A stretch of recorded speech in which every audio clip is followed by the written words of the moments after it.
Number 12। फिर बाइक्विलांग एक गहरी सांस भरते हुए खुद को संभालती है और सेक्ट लीडर के सामने अपने हाथ जोड़ते हुए कहती है। बाइक्विलांग सेक्ट लीडर को ग्रीट करती है। इसे एकदम से इतना फॉर्मल हो तो देख के सेक्ट लीडर मुस्कुराने लगता है और बिल्कुल कार्टूनिश टोन में कहता है, मैंने तो तुमसे पहले भी कहा है तुम्हें मुझे सेक्ट लीडर बुलाने की कोई जरूरत है नहीं, डायरेक्टली तुम मुझे सीनियर ब्रदर भी तो बुला सकती हो। पर अब बाइक्विलांग बिल्कुल सीरियस अंदाज में अपनी आंखें बंद करते हुए कहती है, सेक्ट के नियमों को फॉलो करना अनिवार्य है और प्रॉपर एडिकेट्स ग्रीटिंग्स को ऐसे ही छोड़ा नहीं जा सकता। जो सुनकर इनका सेक्ट लीडर मुस्कुराता है और अपना हाथ घुमाते हुए कहता है, हाँ चलो ठीक है, सेक्ट लीडर यहाँ पूरी तरह से ठीक है। हाँ तो फिर अब जूनियर सिस्टर बाई, इस मैटर पे आपके क्या ख्याल हैं? जो सुनकर बाइलिंग तुरंत आगे बढ़ते हुए कहती है कि मैं इस मैटर में लुई को बाइलिंग पिक छोड़ने के लिए कभी एब्सोल्युटली अलाउ नहीं करूंगी। ये सेक्ट के नियमों का उल्लंघन है और सारी मर्यादाओं और नियमों के खिलाफ है। तभी सामने से एक एल्डर बाइक्विलांग की तरफ देखते हुए गुस्से भरी आवाज में कहता है, बाइक्विलांग तुम तो सिर्फ एक स्पेल कल्टीवेटर ही हो, एक प्रॉमिसिंग डिसाइपल को गलत रास्ते पे ले जाना बंद करो। ये तानों भरी आवाज सुनकर बाइक्विलांग बिल्कुल भी नाराज नहीं होती और बल्कि इसकी तरफ देखते हुए मुस्कुराते हुए कहती है, स्पेल्स वो तो मैं इसे सिखा ही सकती हूँ और रही बात तलवार की तो मैं वो भी उसे सिखा सकती हूँ। अगर आप तीनों मार्शल अंकल्स को मेरे शब्दों पे कोई शक है तो।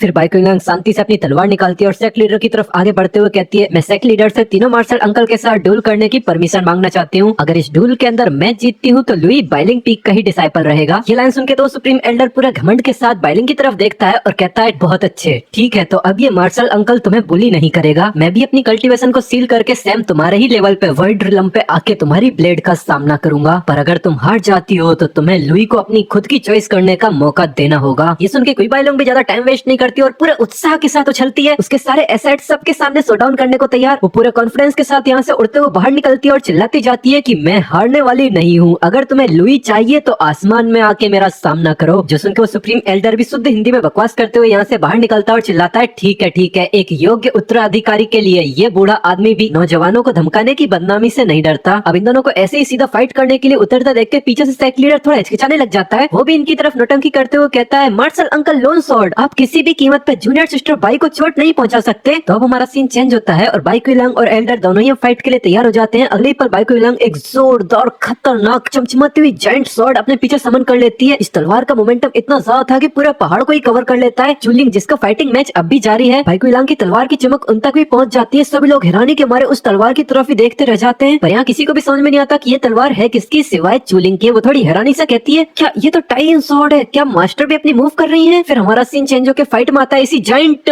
तलवार के नीचे। बाइक्विलांग भी फ्लोट करते हुए अपने नीचे मार्शल अंकल की तरफ बिल्कुल ठंडी निगाहों से देख रही थी। उसका मार्शल अंकल इतनी जायंट तलवार देख के काफी ज्यादा हैरान हो जाता है। जूनियर सिस्टर भाई आखिर ये कैसे पॉसिबल है? उसकी पूरी सिट्टी पिट्टी गुल हो चुकी थी। तभी बाइलिंग अपने हाथ से अपनी तलवार को कंट्रोल करती है और पूरे सीरियस लुक के साथ अपने मार्शल अंकल की तरफ देखते हुए कहती है, मार्शल अंकल सावधान रहना। इतना कहते हुए अपनी जायंट स्वॉर्ड को सीधा अपने मार्शल अंकल की तरफ ही लॉन्च कर देती है। वो स्वॉर्ड फुल स्पीड में इसकी तरफ जाती है। तो यहाँ पर ये सुप्रीम एल्डर भी फटाफट से अपनी तलवार में एनर्जी भरते हुए जायंट फॉर्म दिलाता है और सीधा बाइलिंग की तलवार के साथ कम्पीट करने के लिए आगे भेजते हुए चिल्लाता है, ठीक है तो अभी तुम्हारा मार्शल अंकल भी होल्ड बैक नहीं करेगा। एल्डर अपनी लोन स्वॉर्ड स्ट्राइक का इस्तेमाल करता है। सामने से जायंट और मैजेस्टिक बाइक्विलांग की तलवार सीधा एल्डर की तलवार से टकराती है। दोनों के टकराव से एक जोरदार शॉकवेव निकलती है जो आसपास पूरी हवा को शैटर करने लगती है। ये तो अच्छा हुआ कि ये दोनों आसमान में लड़ रहे हैं, अगर ये जमीन पर लड़ रहे होते तो पूरी जमीन सपाट हो जाती। पर एक सेकंड के टकराव के बाद ही बाइक्विलांग की तलवार एल्डर की तलवार पे हावी होने लग जाती है और उनकी स्वॉर्ड टिप टूट चुकी थी और अगले पल एक झटके के साथ उसकी जायंट स्वॉर्ड कांच के टुकड़ों की तरह टूटते हुए चारों तरफ फैलने लगती है। एल्डर के मुंह से खून की उल्टी होने लग जाती है और सीधा आसमान से जमीन पर गिरने लगता है। स्वॉर्ड के टुकड़े एनर्जी में ट्रांसफॉर्म होकर हवा में मिल जाते हैं। पर इन्हें हराने के बाद भी बाइक्विलांग के चेहरे पे बिल्कुल सीरियस एक्सप्रेशन थे और वो बिल्कुल भारी आवाज में एल्डर की तरफ देखते हुए कहती है, मार्शल अंकल आप हार चुके हो। फिर वो एकदम डेडली एक्सप्रेशन के साथ बगल में खड़े सुप्रीम एल्डर की तरफ घूरती है और अपने हाथ से इशारा करते हुए कहती है, अब मैं हमारे नेक्स्ट मार्शल अंकल को इनवाइट करना चाहूंगी मुझे इनलाइटन करने के लिए। जो सुन के दूसरे सुप्रीम एल्डर भी उड़ते हुए सीधे इसके पास आता है और कहता है, चलो भूल जाओ, अभी जो तुमने दाव ऑफ स्वॉर्ड दिखाया है उससे ये साबित होता है कि तुम्हारे अंदर लुई को सिखाने की क्षमता है। चूंकि ऐसा है तो किसी और से उसकी सुंदरता छीनना हमारे लिए अनुचित होगा। जो सुनकर उसके बगल में खड़ा एल्डर भी थोड़ी एम्बैरेसिंग स्माइल देते हुए कहता है, अरे हाँ मेरे भी ख्याल कुछ इसी से मिलते जुलते हैं। पर ये सुनने के बावजूद बाइलिंग बिल्कुल सीरियस टोन में इन दोनों मार्शल अंकल को ग्रीट करती है और दोनों को धन्यवाद कहती है। इतना कह के वो नीचे उतर आती है। तभी सेक्ट मास्टर उसके पास आते हुए पूछता है, जूनियर भाई क्या तुम ठीक हो? जूनियर सिस्टर भाई अभी जो तुमने स्वॉर्ड आर्ट का इस्तेमाल किया मैंने वो अच्छे से देखा, ये हमारे ग्रेट दाव सेक्ट से बिलोंग नहीं करती है ना? ये सुन के बाइक्विलांग अपनी शकल पे बिल्कुल भी हेजिटेशन का निशान नहीं दिखाती और बड़े ही इनोसेंट अंदाज में कहती है, ये तो बस मुझे कुछ इत्तेफाक से मिल गई थी, रियलिटी में इससे ग्रेट दाव सेक्ट का कोई लेना देना नहीं है। और बड़ी ही सफाई से अपना ये जवाब देने के बाद सर फेर के यहाँ से निकलने लगती है। पर पीछे से इसका सिंप सेक्ट मास्टर प्यारा पागल आसे की तरह इसके पीछे झूमते हुए आता रहता है और कहता है, जूनियर सिस्टर को स्वॉर्ड आर्ट को स्टडी करना अच्छा लगता है क्या? तुम्हारे सीनियर ब्रदर ने भी काफी सारे स्वॉर्ड मैनुअल्स को प्राइवेटली जमा कर रखी है, कैसा रहेगा कि जूनियर सिस्टर आप मुझे ज्वाइन करो, हम स्क्रिप्चर पवेलियन में चल के साथ मिलकर उन्हें स्टडी करते हैं, पर भले ही वो पीछे से कितनी ज्यादा सिंपपंती कर ले, बाइलिंग की शक्ल पे बिल्कुल भी एक्सप्रेशन नहीं बदलते। वो अपना सर घुमा के बिल्कुल सीरियस टोन में से कहती है, माफ करना सीनियर ब्रदर, मुझे स्वॉर्ड आर्ट्स पसंद नहीं। इसका इतना कहते ही हमारा सीन चेंज होता है और हमें इस फाइट का रिजल्ट पता चलता है, जहाँ पर अनाउंसमेंट हो रही थी कि इस फाइट को चूलिंग जीतती है। अब नई अनाउंसमेंट होती है कि फाइनल मैच होगा लुई और चूलिंग के बीच। जो सुनकर चूलिंग तुरंत ही अरीना में आ जाती है और मनी मन सोचती है, यंग मास्टर आप फाइनली यहाँ आ गए। बगल में से लुई भी अरीना में आता है, जिसे देख के वो काफी ज्यादा खुशी से यंग मास्टर कहते हुए उसकी तरफ देखती है, पर चूलिंग बिल्कुल सीरियस अंदाज में अरीना में कदम रखता है। उसके चेहरे पे कोई भी इमोशन नजर नहीं आते, पर यहाँ चूलिंग उसके अंदर कुछ सेंस करते हुए काफी ज्यादा हैरान हो जाती है। मनी मन सोचती है, हाँ यंग मास्टर। तभी मैं लुई को दिखाते हैं, जिसके अंदर से खतरनाक किलिंग इंटेंट रिलीज हो रही थी। वो चूलिंग की इस नौटंकी से अब तंग आ चुका था। चूलिंग भी इसे फील कर लेती है और वो मनी मन सोचती है, क्या यंग मास्टर लिंगर को मारना चाहते हैं? दोनों के अरीना में आने के बाद सभी लोग चूलिंग को चीयरअप करने लगते हैं कि खत्म कर दो इस कमीने को, ऐसे स्कमबैग को जीने का कोई अधिकार नहीं है। पर ये सारी बातें सुनने के बावजूद दोनों के रिएक्शन में कोई बदलाव नहीं आता। पर अगले ही पल चूलिंग तुरंत अपना सर झुका के घुटनों पे आ जाती है और चिल्लाती है, यंग मास्टर प्लीज आप जितना चाहे उतना मुझे मार सकते हैं। पर इसे इतनी आसानी से सबमिट करता देख के तो लुई भी काफी ज्यादा कंफ्यूज हो जाता है। उसे अब ये समझ में नहीं आता कि अब इसकी डिग्निटी और एटीट्यूड कहाँ चला गया। पर ये सीन देख के यहाँ खड़े सारे के सारे स्टूडेंट सदमे में पहुंच जाते हैं। सब एक एक करके चिल्लाने लगते हैं कि आखिर यहाँ पर चल क्या रहा है। सब अपनी अपनी कहानी बनाने लगते हैं कि चूलिंग ने जरूर लुई से काफी बड़ा उधार ले रखा होगा। क्या ये औरत पागल हो गई है? हे भगवान, ये औरत तो मुझसे भी 10,000 गुना ज्यादा बड़ी सिंप है। पर चूलिंग को ऐसे घुटनों पे पड़ा देख के भी लुई के मन में कोई दया भावना नहीं जागती। वो धीरे धीरे से अपने गुस्से को दबाते हुए भारी आवाज में कहता है, अभी के समय में तुम्हारे और मेरे बीच कोई संबंध नहीं है। मैं तुम्हें जान से नहीं मारूंगा, बस मुझसे जितना हो सके उतना ज्यादा दूर रहो, समझी?